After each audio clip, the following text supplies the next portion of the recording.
बदलापुर नाम के एक गांव में एक अमीर सेठ रहता था जिसका नाम रामलाल था। वो बहुत ही ज्यादा कंजूस इंसान था और कभी भी गरीब की मदद नहीं करता था। वो हमेशा खाता पीता रहता था, जिसके कारण रामलाल बहुत ज्यादा मोटा भी हो गया था। पर रामलाल दूसरों से खेती कराया करता और उनको समय पर पैसा भी नहीं देता था, जिसके कारण गांव के सभी लोग रामलाल से बहुत ही ज्यादा दुखी भी थे। पर रामलाल को इससे कोई भी मतलब नहीं था और हमेशा अपने मतलब में चौकस रहता था। एक बार की बात है, रामलाल सेठ अपने घर पर बैठा हुआ था। तभी वहां पर मुकेश नाम का एक किसान आया और रामलाल से कहने लगा, सेठ जी, अब तो मेरा हिसाब कर दो। पूरा महीने को हो आया है, पर आपने अभी तक मेरा हिसाब नहीं किया है। हाँ, मुझे पता है मुकेश, पर अभी मैं तुम्हारा हिसाब नहीं कर सकता क्योंकि अभी रुपयों की समस्या चल रही है। जब रुपये आ जाएंगे तो मैं तुम्हारा हिसाब कर दूंगा। अरे सेठ जी, आप ऐसा क्यों कह रहे हैं? आप तो सेठ हैं, आपके पास रुपयों की कोई कमी हो सकती है क्या? हम तो गरीब हैं, कम से कम हमारे रुपये तो समय पर लौटा दीजिए, वरना हमारे घर पर चूल्हा कैसे जलेगा? अरे मुकेश, तुम्हें क्या लगता है कि मुझे पता नहीं है? अभी तुम जा सकते हो। यदि ज्यादा कहोगे तो मैं तुम्हें काम से भी निकाल दूंगा, समझे? ये सुनकर मुकेश काफी दुखी हुआ और वहाँ से चला गया, क्योंकि उसे पता था कि सेठ बहुत ही ज्यादा कंजूस इंसान है। घर पर आने के बाद, अरे आप आ गए, आज राशन नहीं लाए, क्या हुआ? हाँ, तुम बिल्कुल ठीक कह रही हो। सेठ ने रुपये नहीं दिए, इसलिए तो राशन नहीं ला पाया हूँ। तुम्हें तो पता ही है कि हमारा सेठ कितना कंजूस है। तो आप उस सेठ का काम छोड़ क्यों नहीं देते? यदि राशन नहीं आएगा तो हम लोग क्या खाएंगे? आपको तो सब पता ही है, हम लोग भूखे रह सकते हैं पर हमारे बच्चे भूखे नहीं रह सकते। हाँ, मुझे पता है, पर तुम चिंता मत करो, मैं फिर से सेठ के पास जाऊंगा। अभी तुम जैसे तैसे इंतजाम करो, कल सुबह मैं फिर से रुपये मांगने जाता हूँ। ठीक है, मैं अभी इंतजाम कर लेती हूँ। ये कहकर लक्ष्मी वहाँ से चली गई, क्योंकि लक्ष्मी को भी पता था कि रामलाल सेठ बहुत ही बड़ा कंजूस इंसान है और वो जल्दी कभी पैसा नहीं देगा। इसलिए लक्ष्मी पहले से ही इंतजाम कर लिया करती थी। अगले दिन मुकेश फिर से सेठ के पास पहुंच गया। सेठ ने जब मुकेश को देखा तो उससे कहने लगा, अरे तू फिर आ गया? तुझे कहा था ना कि अभी मेरे पास रुपये नहीं है, तो फिर मेरे पास क्या करने आए हो? सेठ जी, आप तो बड़े आदमी हैं, तो फिर आप ऐसा क्यों कह रहे हैं? यदि आप मेरा हिसाब नहीं करेंगे तो मेरा घर कैसे चलेगा? आपको तो पता ही है कि हम कितने गरीब हैं और 2 वक्त की रोटी कमाने के लिए हम आपके यहाँ काम करते हैं। कम से कम हमारा हिसाब तो समय पर कर दीजिए मालिक। अरे मुकेश भाई, तुझे पता है कि इस बार मेरा कितना नुकसान हुआ है, तो इसलिए हिसाब थोड़ा लेट से कर रहा हूँ। पर लगता है कि तेरी समझ में नहीं आ रही। रुक, अभी तुझे मैं 100 रुपये देता हूँ। अभी तू 100 रुपये से काम चला लेना, बाद में मैं तुम्हारा सारा हिसाब कर दूंगा, समझ गए? सेठ रामलाल की बात सुनकर मुकेश ने अपने मन में कहने लगा, अभी मैं सेठ से 100 रुपये ले लेता हूँ, वरना यदि इस कंजूस का मन बदल गया ना तो ये इतने रुपये भी नहीं देगा। और ये सोचकर उसने रामलाल सेठ से कहा, ठीक है मालिक, अभी मुझे आप 100 रुपये दे दीजिए, लेकिन बाद में मेरा हिसाब कर दीजिएगा। इसके बाद सेठ ने उसे 100 रुपये दे दिए और मुकेश वहाँ से चला गया। धीरे धीरे समय गुजरता गया और सेठ रामलाल समय के साथ और भी ज्यादा कंजूस होता जा रहा था। वो हमेशा गरीबों की रुपये मार लिया करता था, जिससे मुकेश भी काफी ज्यादा परेशान था, क्योंकि अभी तक उसने मुकेश की रुपये नहीं लौटाए थे। एक दिन मुकेश गांव के सारे किसानों को लेकर सेठ के पास पहुंच गया और उसने सेठ से कहा, अरे सेठ, अब तो बहुत दिन हो गए, अब तो मेरे रुपये दे दो, वरना हम लोग तुम्हारा काम छोड़ देंगे। हाँ हाँ, मुकेश एकदम ठीक बोल रहा है। अगर आप हम लोग का पैसा नहीं देंगे तो हम आपका काम छोड़ देंगे। हाँ हाँ छोड़ दो, वैसे भी मुझे तुम लोगों की कोई जरूरत नहीं है और ना ही मैं तुम लोगों के रुपये दूंगा। ये सुनकर वो सारे किसान बहुत ही ज्यादा गुस्से हो गए और रामलाल सेठ के काम को छोड़कर वहाँ से चले गए। धीरे धीरे समय गुजरता गया। किसानों के ना होने से सेठ की सारी खेती भी खराब होने लगी। ये देखकर वो काफी ज्यादा दुखी हुआ। एक दिन सेठ की पत्नी कुसुम ने अपने पति से कहने लगी, आजकल देख रही हूँ आप बहुत ज्यादा परेशान लग रहे हैं। आखिर ऐसी क्या बात हुई? अरे अब तुम्हें क्या बताऊं, तुम्हें तो पता ही है कि सारे किसान काम छोड़कर चले गए हैं। इस वजह से हमारी खेती बेकार हो रही है और बहुत ज्यादा नुकसान भी झेलना पड़ रहा है। ये सब की वजह आप ही तो हैं। अगर आप उन किसानों का हिसाब कर देते तो इतना नुकसान झेलना ही नहीं पड़ता। पर सेठ ने अपनी पत्नी की एक भी बात नहीं सुनी और वहाँ से चला गया। धीरे धीरे समय गुजरता जा रहा था और समय के साथ रामलाल सेठ को बहुत ही ज्यादा नुकसान भी झेलना पड़ रहा था। ये देखकर सेठ भी बहुत ही ज्यादा दुखी हुआ और उसने फैसला किया कि वो दूसरे गांव से किसानों को बुलाएगा। और उसने दूसरे गांव से किसानों को बुलाया भी और उनसे कम रुपयों में काम भी करवाया। पर वो किसान आधे दिन ही काम करते थे और सारा रुपये लेकर वहां से चले जाया करते थे। ये देखकर सेठ और भी ज्यादा परेशान हो गया क्योंकि उसकी खेती खराब होती जा रही थी। अगले दिन सेठ अपने खेतों को देखने के लिए खेत पर चला गया तो फसल को खराब देखकर सेठ बहुत ही ज्यादा दुखी हुआ। तभी वहाँ मुकेश आया और मुकेश ने सेठ से कहा, अरे सेठ क्या हुआ? मैंने सुना कि तुम्हारी सारी खेती खराब हो रही है और तुमने इसलिए दूसरे गांव से आदमियों को बुलाया है। क्या वो तुमसे पैसे नहीं लेते हैं? मुझे तुमसे कोई बात नहीं करनी है, तुम यहाँ से जा सकते हो। ये सारी फसाद की जड़ तुम ही हो। नहीं सेठ, ये सब तुम्हारी वजह से हो रहा है। यदि तुम मुझे और बाकी किसानों के रुपये दे देते तो ऐसा कुछ होता भी नहीं और तुम्हारी खेती का नुकसान भी नहीं होता। अभी भी वक्त है, तुम हम लोगों को रुपए वापस दे दो, हम लोग वापस काम पे आ जाएंगे।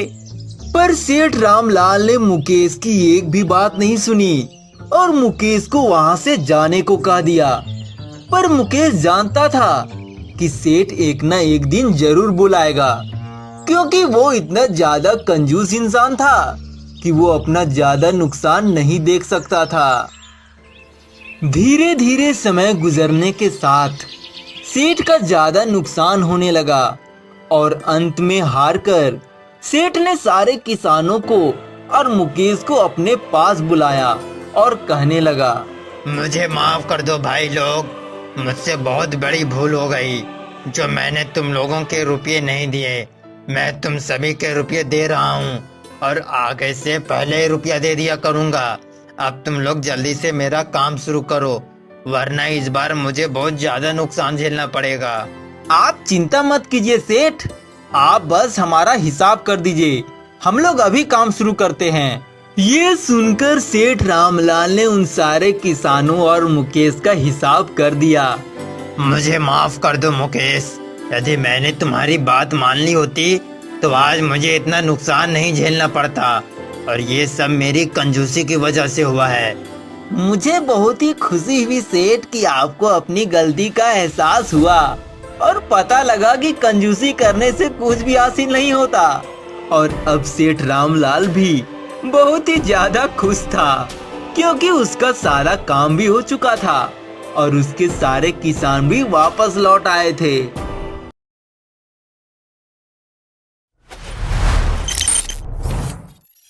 ये कहानी सुंदरपुर नामक एक गांव की है जहां पर सोहन और मोहन नाम के दो भाई रहा करते थे जो बहुत ही ईमानदार और मेहनती थे। सोहन का एक बेटा रमेश भी था जो हमेशा बीमार रहा करता था। दोनों भाई सेठ करमचंद्र के खेतों में काम किया करते थे और एक दिन क्या सोहन मोहन, थोड़ा और मेहनत करो भाई, थोड़ा जल्दी जल्दी हाथ चलाओ। इतना धीरे काम करोगे तो कैसे होगा। हाँ हाँ सेठ जी ठीक है। शाम होते ही अपना पगार मांगने के लिए सोहन और मोहन दोनों ही सेठ के घर जाते हैं। सेठ जी, ओ सेठ जी, कहाँ हो? हाँ हाँ भाई आ रहा हूँ, क्या हुआ। सेठ जी, आज का तनख्वाह दे देते तो अच्छा रहता। सेठ जी उन दोनों भाइयों को आज के हिस्से में 100 रुपये काट कर दे देता है।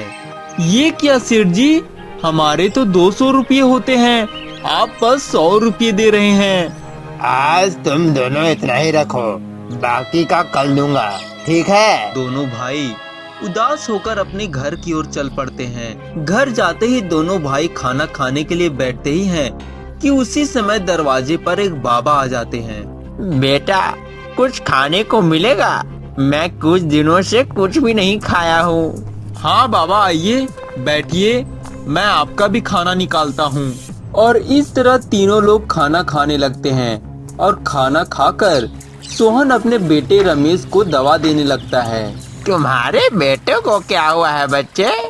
बाबा, रमेश को बहुत तेज बुखार आया है और बुखार की वजह से ये गिर गया था और डॉक्टर के पास गया तो उन्होंने बताया कि बुखार दिमाग पर चढ़ गया है।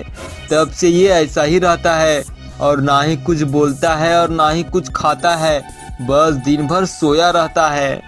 अच्छा, ऐसी बात है। हाँ बाबा, ऐसा ही बात है। क्या करूँ बाबा, इतना पैसे भी नहीं है कि मैं अपने भतीजे को अच्छी डॉक्टर के पास इलाज करा सकूं। तुम चिंता मत करो बच्चे, तुम लोग बहुत ईमानदार और साधारण व्यक्ति लगते हो। तुम लोगों की ईमानदारी से मैं अत्यंत ही खुश हुआ। और अब मेरी बात ध्यान से सुनो।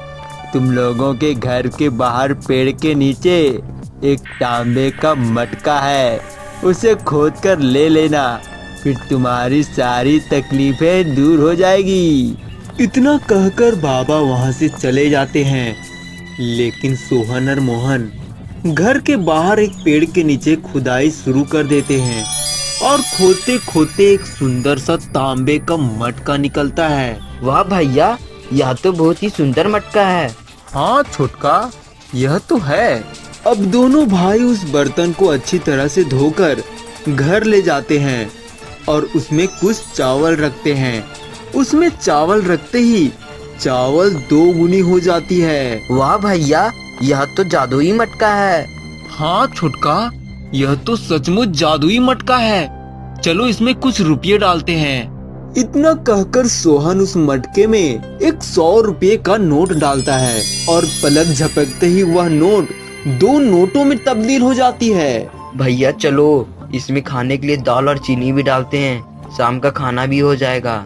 हाँ छोटका, चलो इसमें रमेश के लिए कुछ पुस्तक भी डाल देते हैं। थोड़ी देर बाद ही सोहन के घर पर बाबा आ जाते हैं। देखो बेटा, इससे एक दिन में सिर्फ 5 बार ही अपना इच्छा पूरा कर सकते हो, और अगर ज्यादा लालच करोगे तो लेनी के देने भी पड़ जाएंगे।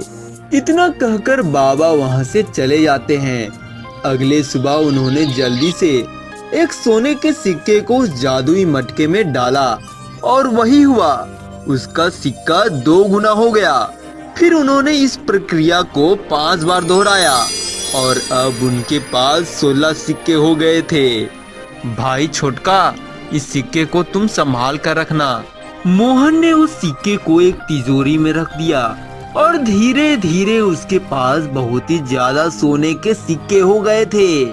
भैया, अब हमारे पास अच्छे खासे सिक्के हो गए हैं। अब तो हमारा बेटा भी ठीक हो जाएगा और अब हम उसका इलाज बड़े अस्पताल में कराएंगे। हाँ छोटका, लेकिन यह बात किसी को पता नहीं चलना चाहिए। अगले दिन सुबह सुबह सोहन और मोहन से मिलने के लिए बाबा आते हैं और उसके बेटे को देखते हैं। बेटा, तुम कब तक सोते रहोगे? अब तो तुम्हें उठना ही पड़ेगा। बाबा के इतना कहते ही रमेश के शरीर में जान आ गई। पापा चाचा, देखो मैं उठ गया, अब मैं चल भी सकता हूँ। यह सब बाबा कमाल है बेटा, उन्होंने ही हमें क्या से क्या बना दिया। अब सोहन और मोहन करमचंद्र की खेतों में जाना छोड़ दिया था और उन्होंने सोने के सिक्कों को बेचकर बहुत सारी जमीनें भी खरीद ली और तो और उन्होंने अपना मकान भी बना लिया। एक दिन सेठ करमचंद्र उसके घर आ गया। अरे भाई, कहीं चोरी किए हो क्या, या कहीं लॉटरी लग गई? अचानक इतने पैसे कहाँ से आ गए? नहीं नहीं मालिक, अभी चलता हूँ, अभी बहुत काम है। फिर दोनों भाई वहां से चले जाते हैं। दूसरे दिन से ही सेठ चोरी चुपके उन दोनों के कारनामों को देखा और आखिरकार उसने पता लगाया कि माजरा है क्या। और सेठ अपने मन ही मन सोचा कि अब तो यह घड़ा किसी न किसी हाल में हमको हासिल करना ही है। और अगले दिन उस सोहन और मोहन को कहीं जाते हुए देखा और तभी मन में अपने सोचा कि यह एक अच्छा मौका है। सेठ तुरंत वहां से घड़ा चुराने के लिए निकल जाता है और जब सेठ घड़ा चुराकर वहां से बाहर निकल रहा होता है तभी वहां पर सोहन और मोहन आ जाते हैं। सेठ सोहन और मोहन को देखकर मटका वहीं छोड़कर भाग जाता है। तभी कुछ दूर पर जाकर सेठ जी गिर पड़ते हैं और अचानक वहां पर बाबा पहुंच जाते हैं। सेठ करमचंद्र, दूसरे के खुशी से जलने वाले कभी दया का पात्र नहीं होते। तुम्हारे पास सब कुछ से भरा पड़ा है, फिर भी तुम्हें उसके परिवार की खुशी देखी नहीं गई। चल हट यहाँ से। तुम्हारे जैसे तैसो बाबा को मैं रोज देखता हूँ। तुम्हें अपने धन पर बड़ा है गुमान है ना? जाओ, आज से तुम्हारे पास कुछ भी नहीं होगा। यह मेरा श्राप है। बाबा के कहने पर सेठ वहां से चला जाता है और देखता है कि हमारी फसल में तो आग लग गई है और पूरी फसल नष्ट हो गई है। और एक समय ऐसा भी आता है कि सेठ की सारी संपत्ति भी बिक जाती है और वह दाने दाने के लिए तरसने लगता है। सोहन और मोहन उसका साथ अच्छे से पेश आते थे। उसने सारी बात को भूलकर उसकी मदद की और इस तरह से रमेश और सोहन मोहन एक अच्छी जिंदगी जीने लगे।